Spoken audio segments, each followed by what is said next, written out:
ఈ టమాటా క్రాప్ వచ్చి 35 days crop అయిందండి. ఇది పెట్టిన నెలలో కూడా పెట్టినాడు అన్న. దీనికి ఎక్కువ ముడత వైరస్ ఎక్కువ వచ్చేస్తా అంటే అన్నకొచ్చి నేను ఈ కాంబినేషన్ చెప్పానండి.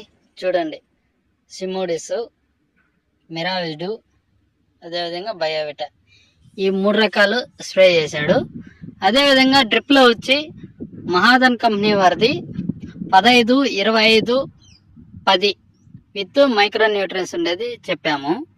చూడండి ఏ విధంగా పూత పిండి వస్తుంది, ఎలా వస్తుందో మీరే గమనించండి. అదిగాక ఈ నేల వచ్చి పెట్టిన నెలలో పెట్టి ఆల్రెడీ ఇది 2వ పంట. ఈ నెల ఎలా వస్తుంది అనేది మీరే గమనించుకోండి, ఏ విధంగా వస్తుంది.